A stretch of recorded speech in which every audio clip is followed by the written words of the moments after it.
welcome to Five Guys, Movies and Fries. My name is Joe. Today we are joined by Will, Hello. by Molander, Hey. and we got Nacula, Hello. and we also got Jonah. He doesn't have anything to say right now. Do you, buddy? Do you got anything to say? Oh, there we go. Yeah. That qualifies. He's our That's fifth guy. audible. Yeah.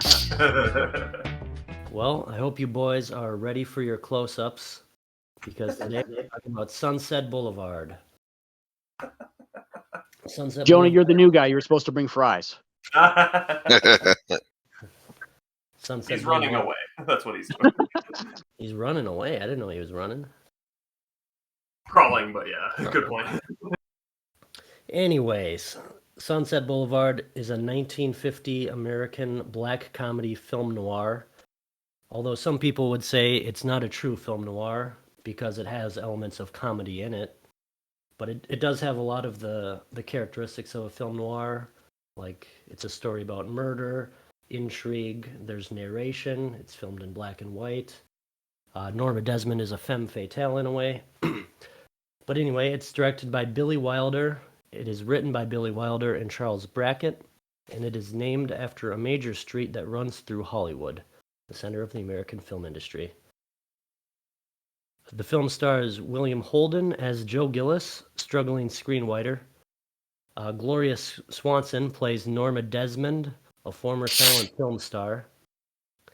And Eric von Stroheim plays Max von Merlin, the devoted butler.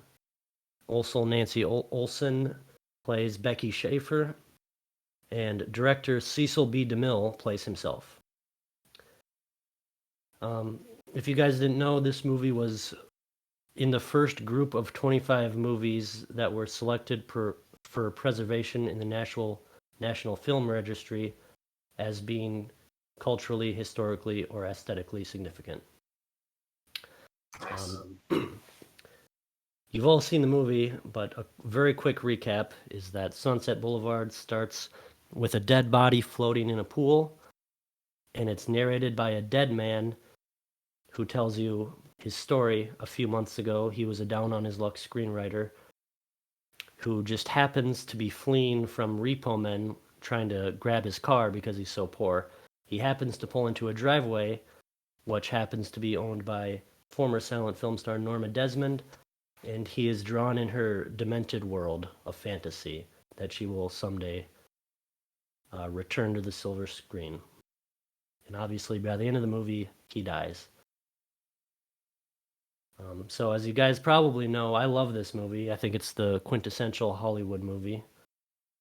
What are your guys' initial thoughts? Can we start with Will? Yeah, sure. I loved it. I thought it was obviously just a classic. You can tell right off the bat. Not just from it being an old movie, but No, of course not. Yeah, not every old movie is great. Just that intro is so classic with the way that the music is playing and the title sequence, the title on the curb like that. I don't know. It's very, very film noir for sure. I got a lot of like satire vibes from this movie, and I loved it. And I feel like if that was the intention, they pulled that off really well, especially for back then. I've never really thought about older movies as having been as good at that kind of thing, but I feel like they pull it off really well in this one, and maybe I'm just wrong, and I haven't watched enough old movies, I guess. The narration is great, especially like the opening monologue, really good. The dead guy in the pool looked fantastic. That was just really good, really well done. Yeah, I was wondering how they got that shot a mirror from underneath. Yeah, they originally tried to put the camera in a box underneath the pool, but that didn't look right. So Billy Wilder said, "Let's try something else. We'll do a mirror," and that worked. Yeah, it worked really well. Okay. I like that. Cool. I also liked the fade they did off of the dead guy into the next scene. It's like a nice fade. There's not a lot to say about this movie's cinematography, but credit where it's due. And one thing I'll mention, Billy Wilder had this philosophy that he was against the sort of flashy cinematography that Alfred Hitchcock and Orson Welles were famous for, because he felt like it distracts from the story. In this movie, it's all about the story Absolutely. and the characters. Yeah. Like the the scene where Norma is sort of like clutching herself. Like I think it's the first scene where she's got that cigarette holder on her finger. She's in the sunglasses and the rags, sitting at the like a dining table, I think, and she almost has this like dark spirit eminent like presence on the screen. Like you can, because she's almost in all black, you can barely see her silhouette. You know, it took me a second to notice that like her one of her legs are up, which is what she's clutching onto. Just seeing her right hand clutched like that, it just gave me a very dark impression, and just right Yeah, off the bat. I Yeah. think I know when you're talking about. That was during the New Year's Eve part. No, it was before the new. It was the night. It was the night that Joe came on the property, and Okay. Yeah, like when you first meet her at some. yeah, when they're just starting to talk. But yeah, you were saying but Dave, even like you said, even though the cinematography isn't scored high, it focuses on what's going on really well. Like it's like the first time through it, I made it about more than one time through it. I was trying to wrap up a second watch, and the first time was just enchanting. I couldn't look away. Yeah. Yeah. It was really, I was like exhausted when I was watching it the first time, and it still kept me awake through most of the movie, and then I fell asleep, and then I watched the rest earlier. Oh, okay. Yeah, that was mostly, Jonah's getting into stuff.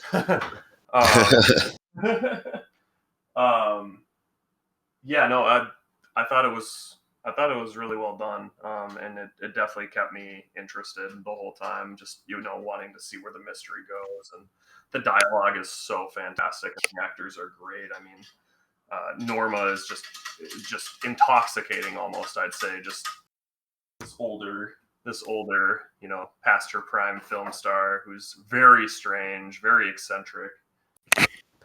Yeah. How old is she supposed to be? Do they say?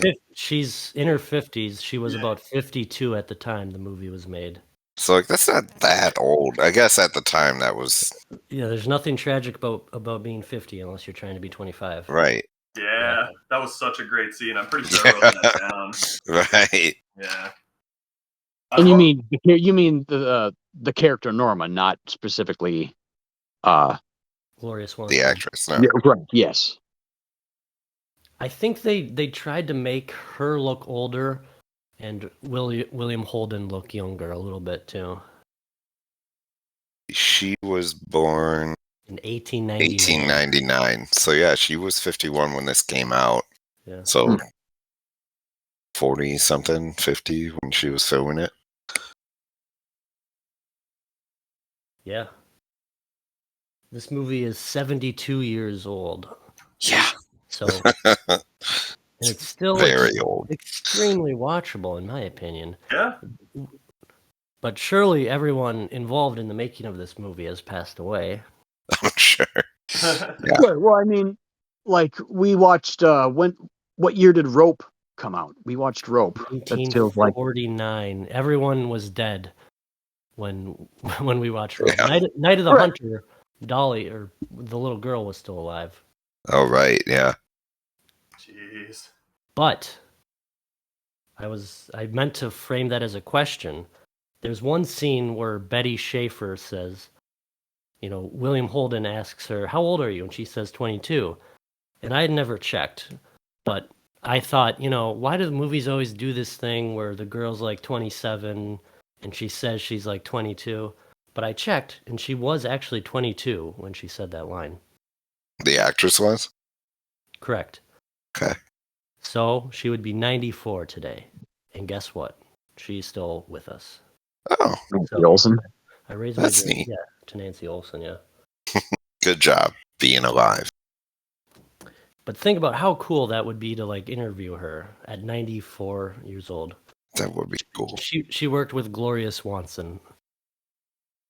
Now, I was wondering too, was Gloria Swanson like a silent film star Yes, she who was was. coming into this role? Okay, so she was bringing some reality to the role. She definitely was. There's one scene where she's watching a silent movie with Joe Gillis. Right. And that is a movie that Gloria Swanson was in. And that movie was directed by the butler. In real Oh, life. really? Oh, Eric von Stroheim. Yes. Oh, that's awesome. So Yeah. he was a director. So just all kinds of meta webs going on there. yeah, that's so Yeah. No cool. kidding. If you guys didn't know, yeah, I like Eric that. von Stroheim was a silent film director as well. Yeah. One other Interesting. This movie is for like Hollywood through and through, like blood and Yeah. bone. You know. the quintessential Hollywood movie, yeah. A lot of people were slated to be Norma Desmond, Mae West, Clara Bow. Who am I forgetting? Well, I'm sure you guys have heard of Mae West. She was like famous for saying, "Come up and see me sometime." Sure. Okay. Essentially meant, "Come have sex with me." Yeah. Right. A very popular line. I But wonder why. She was super offended when she was asked to take on this role because it would imply that she's past her prime. Right. Yeah. But Gloria Swanson took it, and I mean, it's the role of her life, I'm sure. No kidding. Yeah, I think you need to, as that actress, you need to have a little maturity about yourself and a little a good lens on yourself, a good reading of yourself, I guess, Yeah. and where you're at, you know. Exactly. Yeah, there's a line here on her Wikipedia page that comes from a book about the stars of silent films. It says, "It should be pointed out that Gloria Swanson was not Norma Desmond. Unlike her delusional screen counterpart, Swanson was fiercely realistic. She lived in the present, not in the past." Yeah. Yeah. Very cool. It's Yeah.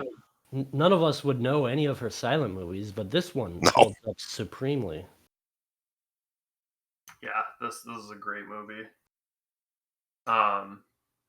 Anyway, let's talk about like your guys' initial thoughts. I know we kind of got distracted. Like, what did you think of it, Molander?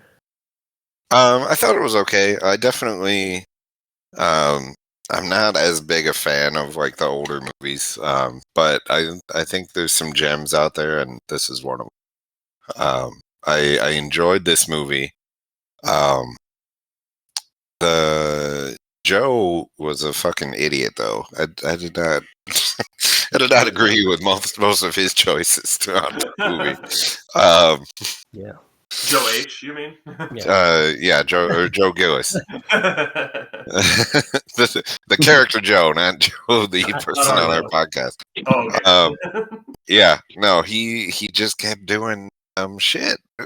I don't know. If I were in his place, I would probably just go along with it. Like, he had a pretty Yeah. sweet deal. Yeah, he did, but I think there was a point of no return that he went way past, and then like he has an option at the end to just leave with this beautiful young woman who wants to be with him, and they've written the whole script together. They got, presumably a good script that they can go make some money off of, have promising careers together. And he's just like, nah, I'm just gonna stay here and just be this woman's boy toy instead for a while, and fuck off. And I'm like, you're an idiot. Why would you do that to yourself? I don't know what his end game exactly was. I mean, Yeah, even at the start of the movie, it's implied that he is writing more trite scripts because he's trying to get work. He's got to pay his bills, and pay for his car and stuff. Well, there's a point where he says he's coming up with a scheme of his own, and I'm like, oh, okay. This movie is going to be like him scamming this old woman for the next like 2 hours. I'm like, okay, fine, I'm in for that movie. But then like she kind of just pulls him into her toxic web more and more slowly throughout the movie, and just like wraps him around her finger more and more. And I'm like, oh no. Well, yeah. I think he wanted to live with her and live off of her and continue to write his own scripts, but he's not able to do that because she's so demanding of him. Right. Yeah. So controlling. And especially once you find out that her first husband is now this manservant. Yeah. Get the fuck out. What a twist. I did not see that coming. Because like he's not a young guy. And you're next, bud. Yeah. For his position. Like, oh my God. When she said that she had 3 previous husbands or whatever, like earlier in the film, I was like, oh shit, this lady's a fucking Black Widow. Like, right. This dude's fucked. Well, feel really good about that though, because he's like, because initially in the bedroom he's like, oh yeah, this is her last husband's room. Oh, I mean her last 3 husbands' bedroom. Like, right. Being one of those ex-husbands, how do you just forget something like that? Yeah. Like, also, is the monkey one of the husbands? Ooh. What the fuck happened with that monkey? So why that monkey was dead? That was her pet, yeah. That was her old pet, and Joe Gillis is her new pet. Right. Yeah. Oh God. Oh no. Okay, so I want to mention that Gloria Swanson was married 6 times in real life. So rough.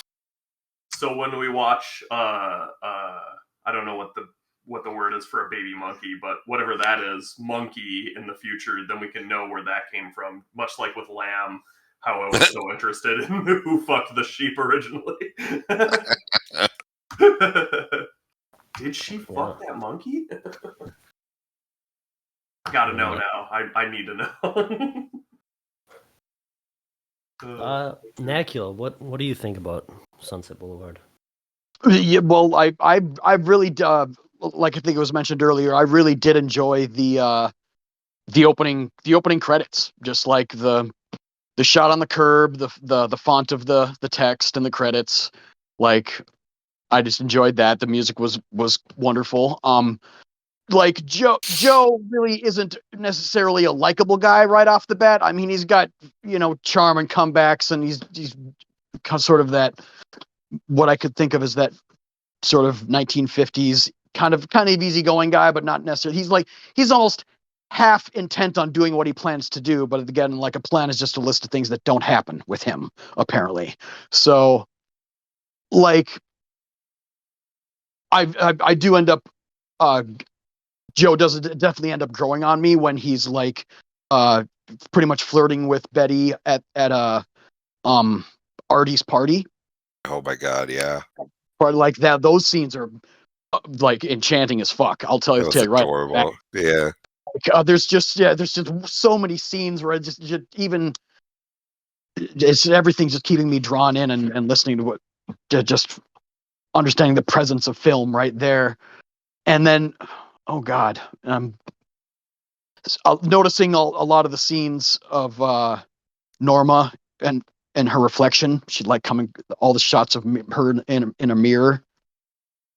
There's at least like 3 of them. Yeah. There's probably many more than I'm forgetting. It's just like anytime Gloria Swanson is on the screen in this movie, I feel like I'm not even really grasping what the movie's all about. It's pure magic on the screen when she's portraying Norma. Like, there are moments where I'm completely losing track of what's fucking going on in the movie. I'm like, am I watching Unbreakable? Is he dead? Is she dead? Like, I'm literally having trouble grasping the movie just because of like what I'm seeing on the screen and the presence of these actors. Like, this is a truly magical experience just to have seen this for the first time. And like, there's just how thick the blood of this film feels, just sort of witnessing it on the screen, is hard to describe. It's hard to fucking describe. But Definitely. like, yeah, I'm struggling to put together words for it. Yeah, I want to take off from one thing you said about how Norma, she stares at her reflection. One thing I noticed this time is she has this way of tilting her head back and her eyes are protruding. Namely, like when she descends the staircase at the end. If you guys Yes. didn't know, they specifically had that arranged for her to not look down while walking down the stairs. It was apparently really dangerous to do that, but she has this way of her eyes bulging out when she acts so intense. And this movie is really deep because I can't even tell if it was intentional or not, but there's one line where Norma, she says, Joe Gillis criticizes her script that it needs more dialogue, and Norma says, what for? I can say anything I want with my eyes. Now, this movie proves her statement false, because even though this movie is a talkie, they still use facial acting immensely in movies with sound and picture. Oh yeah, for sure. Yeah. So her idea that now that there's sound, you don't have to act is completely in her head, but that line just kind of plays into her fantasy. Well, I think it'll happen in general. As technology progresses, some people are going to choose to, what's a nice way? Some people are going to choose to stick to what they know, and they're going to choose to criticize the new thing, even if it's unfairly. And I think this was a good portrayal of that. Her just like making up bullshit reasons why movies are worse now. You know what I mean? Exactly. Yeah. But she's really just salty that her career is dried up. Exactly. Yeah. That's what's actually happening. In the deepest denial of any person ever. Right. Yeah. So I posed some questions to you guys. At the beginning of the movie, we see a dead body floating in a pool. How does this affect the way we experience the film? Not a fan. I think maybe if they hadn't shown his face, that would have been a good call.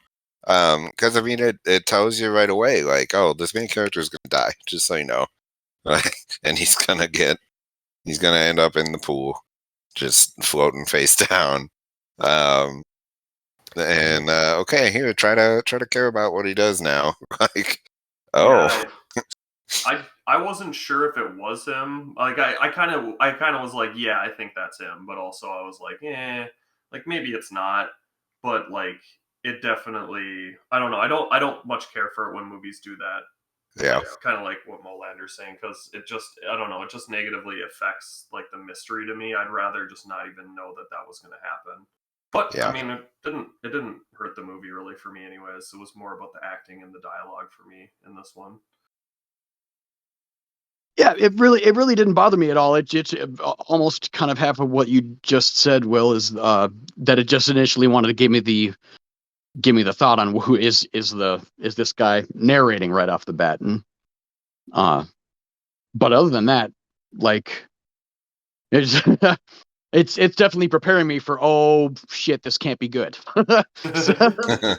Instead of just a general sense of dread right off the bat. Absolutely. The cop scene, like he's just narrating his own demise. But that didn't bother me one bit. I want to go into this with any open mind and fresh eyes. So yeah. Gotcha, yeah. I like that about it personally. That it sort of is a framing convention. You see it a lot in film noir movies. And my next question was, what factors contributed to Norma's madness? I mean, her isolation, her her rejection of her inability to accept her career status, I guess. you know? Right. Her inability to like adapt with the times. Yeah. But I think also the butler just playing into it was not good. Not helpful. I Yeah. think that just made it worse on a daily basis. Yes. That's what I was going to say is I wonder if her madness is just purely because of his actions, right? Like if he... That could be the case. Yeah. Right? I Like don't know about purely because of his, but like he definitely keeps fueling it, you know what I mean, and doesn't do anything to curb it at all, you know.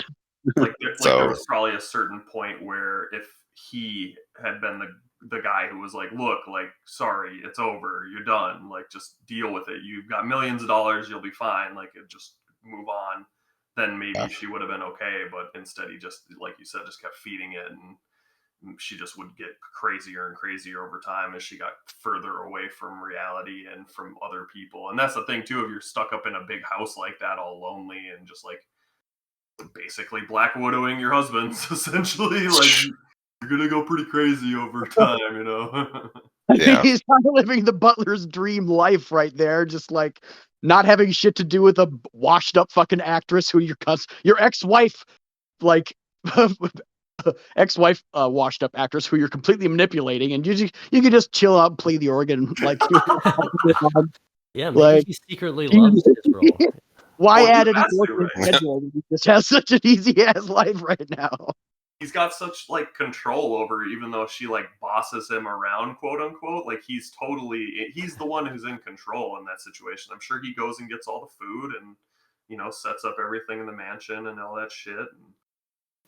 Yeah, he probably does have a surprising amount of power over her in a way. Yeah. So maybe he's living the life he wants to. I never thought about it like that.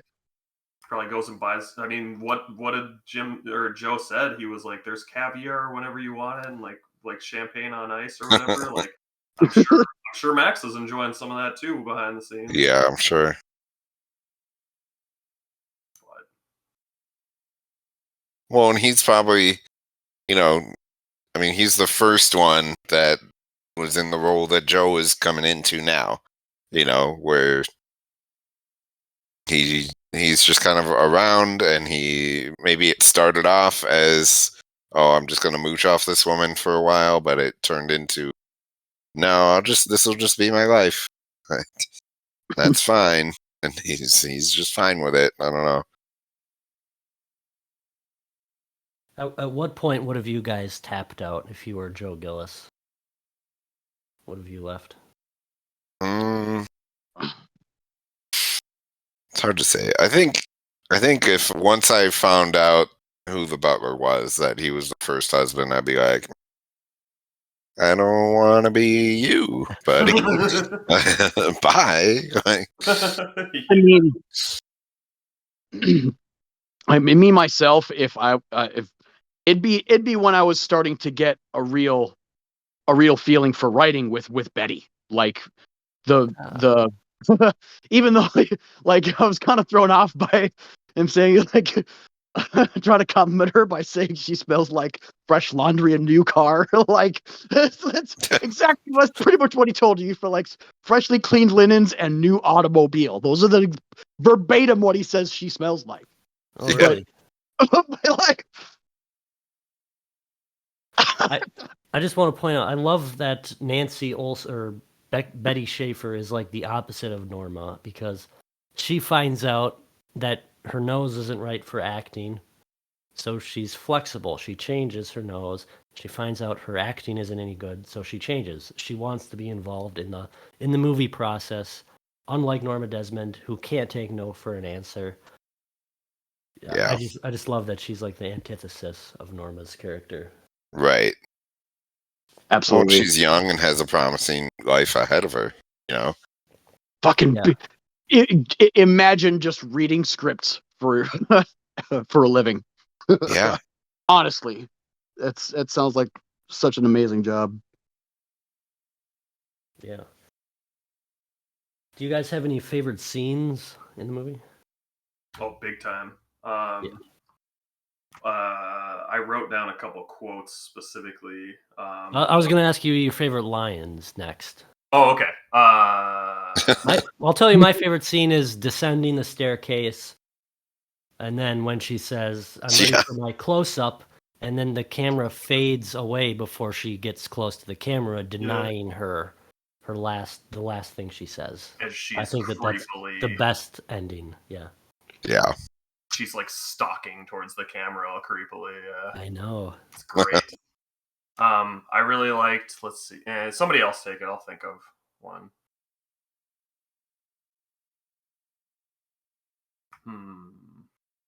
Nobody else has one. No, I mean, I'll take the opening scene as well. Seeing the dead body in the pool. I'm a big fan of that.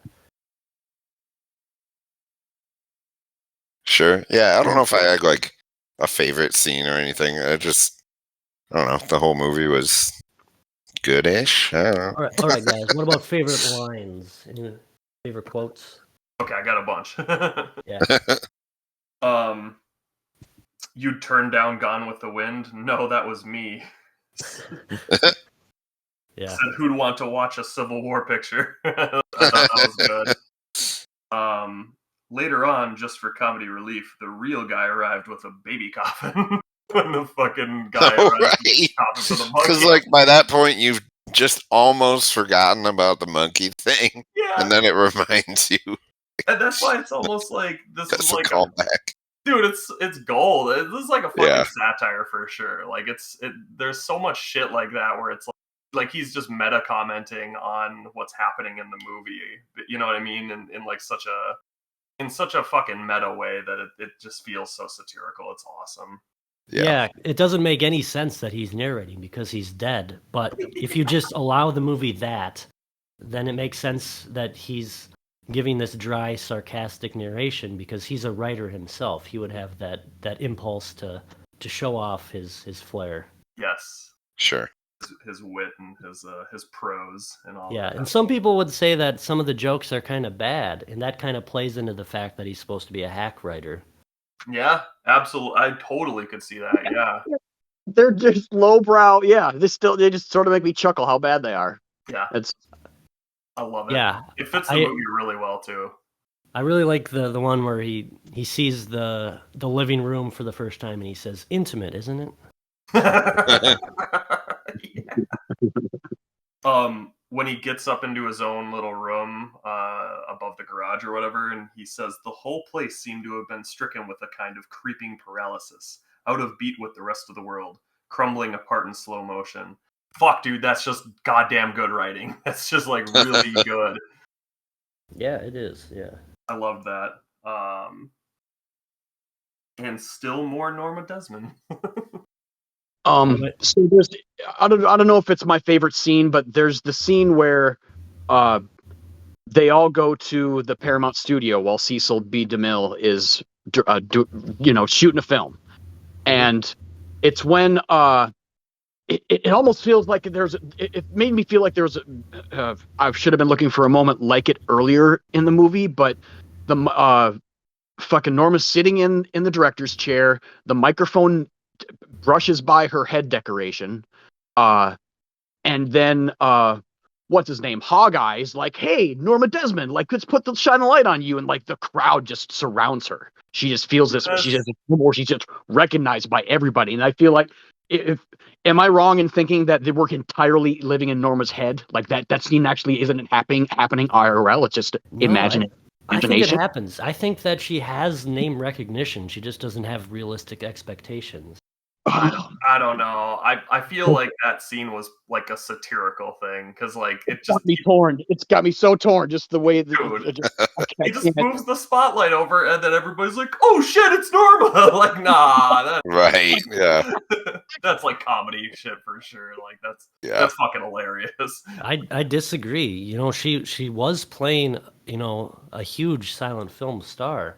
Fair. Like, people recognize her name. It's just they've all forgotten about her. And in this one scene, for one moment, she's remembered.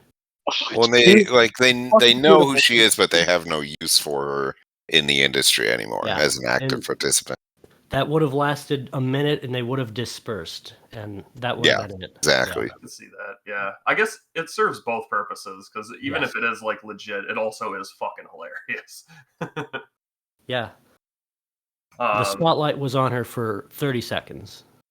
And Yeah. there's another scene when they're watching the silent movie, and she stands up, and then the projector, the light is hitting her from behind. I don't know if I'm reading too much into it, but I feel like there's some symbolism there. I could see it, yeah. I mean, Yeah. it seems like with a lot of these older movies, like every single thing they did, well, not every single, but a lot of what they did wasn't just like throwaway lines, throwaway camera shots and shit. Like a lot of it had a purpose, you know, even if just kind of minuscule. Yeah. Well, it was just a sort of a side note I made. When the movie producer at Paramount, Sheldrake, does this almost like textbook scene, just lay on the couch, stare in the sky, and use your hands to sort of write out the title of a movie. Like, I don't know why. Talking about Bases Loaded or whatever. Yeah, where they're talking. Yeah, exactly. Mm. He's like, maybe we could do it about a female softball team, and have an idea like comes up with some magical title, and it's just the motion he makes, where his where a producer or director is just like extending their hands out and just emphasizing the title of a movie. Yeah. Yeah. That's how movies get made, Nacula. Yeah, exactly. That's the physical manifestation of film right there. Do you have any favorite quotes? I think I've got to go with when Betty and Joe are just sort of getting flirty at the party, and he says, "Life can be beautiful." Yeah. I enjoy. I like that. That was a really that whole scene was great. Yeah, there was another line similar to that towards the end. Yeah, at the end, in the very last scene, Joe Gillis is narrating. He says, "So they were turning after all those cameras. Life, which can be strangely merciful, had taken pity on Norma Desmond. The dream she had clung to so desperately had unfolded her." And folded her, yeah. Yeah. Like, that's fucking great writing. God damn, dude. The writers, man, it's just good stuff. Shout out to Billy Wilder. I'm just going to say he also directed Some Like It Hot, The 7-Year Itch, Double Indemnity. If you like the film noir aspects of this movie, definitely watch Double Indemnity. If you like the comedy and the writing, I can't recommend Some Like It Hot more. Yeah, that movie's great. I watched that for the first time like 2 or 3 years ago, I want to say. Oh, nice. I Yeah. loved it. Yeah, it was really good. So funny. Yeah. Really fucking funny. Makes I feel you like it's painful to say this is my first Billy Wilder. nice. I'll pick some more. Like, I believe it took this long to have watched one. Yeah. He's in my opinion, he's like the greatest director who isn't a household name. And like next to Alfred Hitchcock, like his movies hold up so well from this era. That's awesome. I'm sure we'll be watching another one at some point. For sure. Yeah. If Joe has anything to say about it. Absolutely. My favorite quotes were, as I already said, nothing's tragic about being 50 unless you're trying to be 25. Yeah, that's good. Yeah. That holds up. And I like when Joe Gillis, or when Norma Desmond says, "It's not the pictures that I've gotten." I gotta read it. I don't like it. I know the line you're talking about. Yeah, it's great.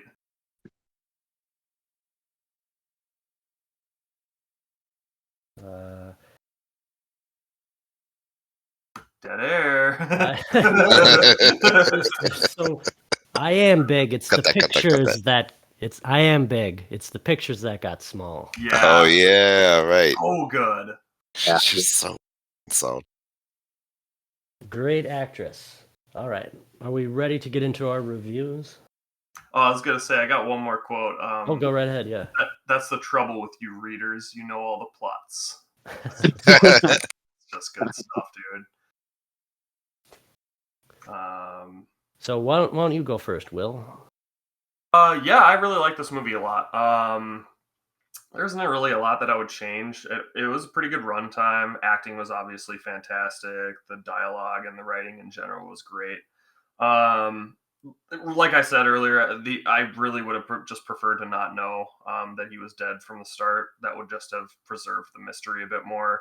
Really, the big twist for me was finding out that Max was her first husband, which was like, whoa, what the fuck? But like, I mean, if I feel like this movie would have hit harder if we didn't realize, we all would have figured out eventually, like, oh shit, this dude's gonna get fucking murdered probably or whatever, Black Widowed, and I guess that would have led more into like that kind of plot line, right? Like if we didn't know that he died, and then she says like, oh, my third husband, or like my three husbands or whatever, or Max tells her that, it tells him that, I can't remember how that pans out exactly, but I think then that would have probably pushed my mindset for sure, thinking, whoa, this chick is definitely like gonna Black Widow this guy or something like that. And I would have liked that a little bit more, I think. But other than that, I thought it was really good. I'd say probably an 8.5. I liked it. I don't know if I'll watch it again, but potentially. Awesome.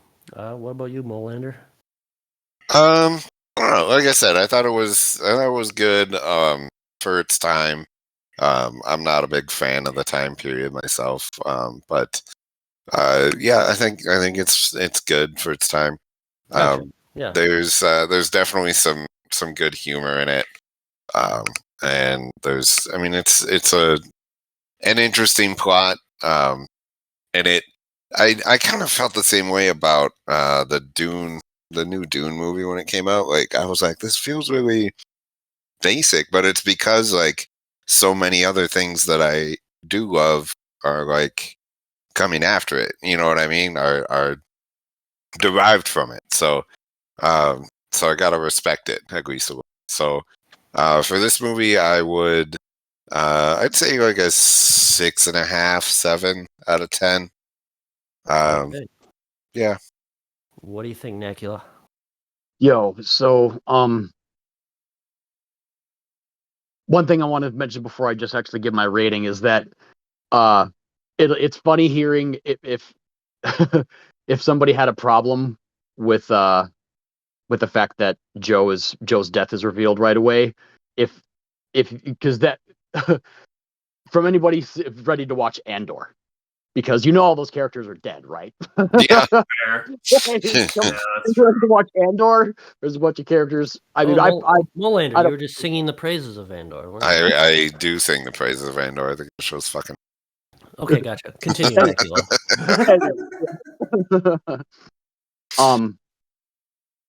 Man, yeah, this is a magical fucking movie. I could only really deduce it for maybe there's just a little bit of there wasn't a lot of it, but shit, I'm stumbling over my shit. There was a little bit of dialogue that just seemed it was just of its time, where it seemed like a man was just like, hey, do this for fucking, sort of down talking to a woman. But Gotcha. Yeah. but that's just a fault of its time. And even though I guess I'm only going to deduct it like half a point for just not taking any real cinema or any risks in terms of cinematography. Like it, but and definitely you mentioned that it held its purpose to focus on the story. Just let the story roll on. Just stay focused with the meat and bones of this fucking film, which is great. But man, like just the lighting, the acting, this film deserves just every praise that it's gotten over the years, I would have to say. And so yeah, it's easy 8.5 out of 10. Awesome. Well, as you guys know, I love this movie. I think it's the quintessential Hollywood movie. I love the way that fate plays a role in Joe Gillis's demise. He just happens to pull into Norma's driveway one day. I love the way the story unfolds, and we're let in on more details about Norma's past and how sinister she really is. I love the film noir genre. I love how Norma buries her pet and simultaneously finds a new pet on the same day. There's creepy details that I love, that like Max unpacks Joe's things without him knowing Joe would stay the night. Yeah. I love the creepiness. I love the Hollywood mansion. I love that the mansion kind of symbolizes her decaying brain. It's a big Hollywood mansion, but there's rats in it. And I just love movies from this era, the golden age. I'd say this is sort of in the middle of the golden age. In film I'm gonna noir. add on to what you mentioned about Joe's luggage just getting unpacked like that. Oh yeah, It's yeah. moments like that actually kind of brought on the idea that this is somebody's imagination. Things are happening so fast, like without Joe being like, things are going at such a pace for Joe that he can't keep up with everything. There's just moments like that where I'm trying to find a bigger scope than the movie's actually trying to deliver, but it's still making it just somehow more imaginative and just mind provoking. Right, to me. yeah. I think his journey kind of symbolizes like the journey of like a starlet in the early days. Like you just get everything all at once. I don't know, maybe I'm reading it too much, but anyway. One last thing I meant to mention is that the number of actors that are just playing themselves also really helped sort of just like plant you in the scenery, just like put you there, immerse you. Yeah, we didn't talk about that. Do you guys know who was the waxwork? I only know one of the people, but in the waxworks, one of the guys was Buster Keaton, who's a very famous silent film star. I'm sure you know the name. He did that stunt where like a barn door would fall on him and he would stand right where the window was. Yeah. All right. Gets pushed by the train. He did a lot of really insane train stunts. He was blowing up trains and stuff. Check that out on YouTube. It's really, really crazy what he did. I recognize his name. Absolutely. Yep. And he gets one line in this movie. He says "pass" when they're playing cards. But he was a silent film star, so I love the film noir. I love the narration. I love what this movie has to say about feminine beauty and vanity. As you know, we got 4 guys here. We're very qualified to talk about this. Yeah, I want to talk a little bit about. We didn't get to it, but like the whole montage of like her having beauty experts. Can you hear my air quotes around my voice? Coming in, I feel like they were definitely taking advantage of this woman, right? Oh like, yeah, for sure. Just doing bullshit. Yeah, dude, they put like a weird leather mask on her face and like, pulled it off and put shaving cream on or some shit. Like what the fuck? Like, this woman's crazy. I can just do whatever bullshit, and she will pay me lots of money, and then I'll leave. And this will totally make you prettier. Yeah, right. And I feel like that industry still exists. Absolutely. Absolutely. In this movie, there's one throwaway. Well, it's not a throwaway line. Cecil B. DeMille says that, what a half a dozen reporters could do to destroy a woman's reputation or to do something to her. That's really predictive of what happens to like Marilyn Monroe and Britney Spears. I mean, talk about being ahead of its time. Yeah, for sure. In that regard, yeah. Well, yeah, and it's showing that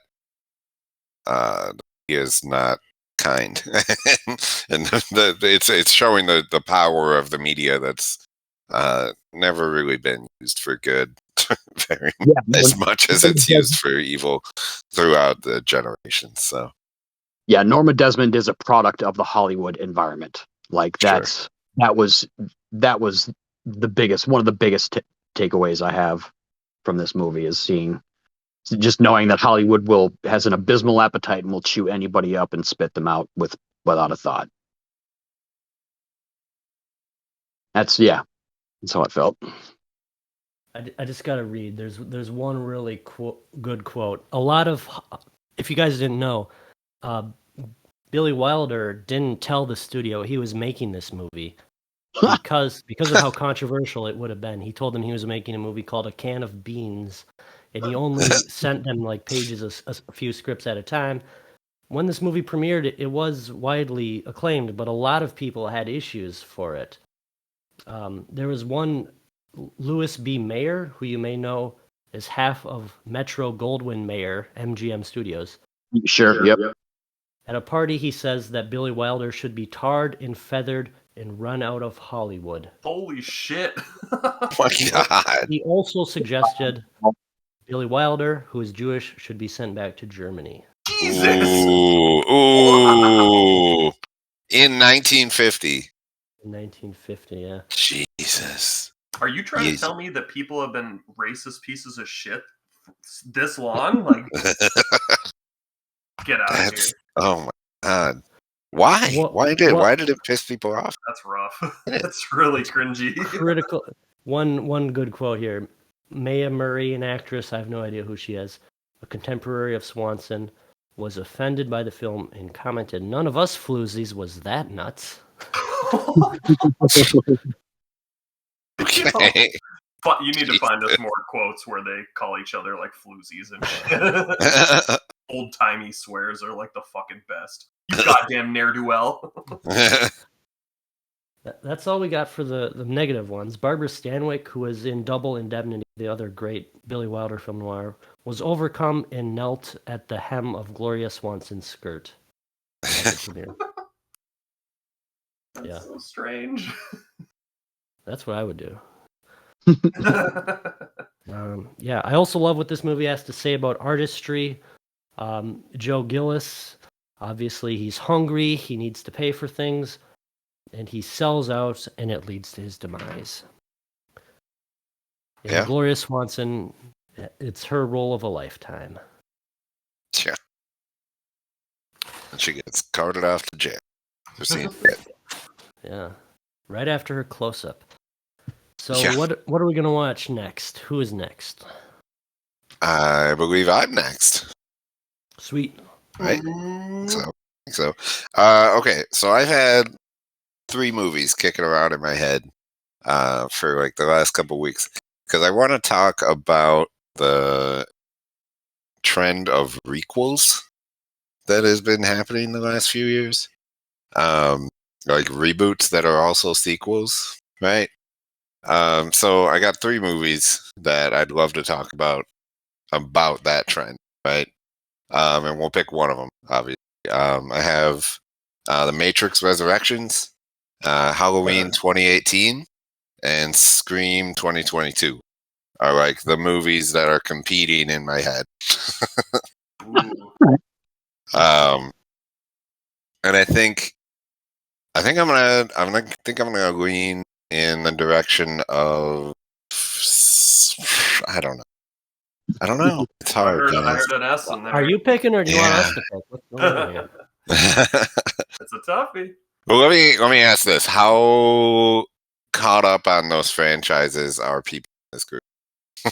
Not at all. I haven't seen either of the Halloween or Scream. Like, I've seen maybe one of the Halloween movies, and then I don't think I've seen any of the Scream movies. As crazy. Yeah, as I've only seen the originals in those franchises, except for Scream. I don't think I've seen Scream. I haven't even seen the original. And then I've watched all the Matrixes, including the new one. Okay. Out of those 3, the only one I haven't seen is the new Scream, this year's Scream. But I can't say I'm caught up with all the Scream movies. I have. But anyway, what was that? Okay. I think I'm gonna go with Matrix Resurrections because I think of the 3, it's the one that comments on its own requel status the most. So I think that'll lead to some interesting discussion on that topic, and then we can also discuss the movie itself. So yeah, that's what we'll go with. To clarify, a requel it's a reboot and it's a sequel that is rebooting a franchise, right? But a reboot isn't a reboot by definition like a restart. Yes. Okay. No further questions. Which one did you pick? Sorry, I had to walk away for a sec. Matrix Resurrections. We'll get into it.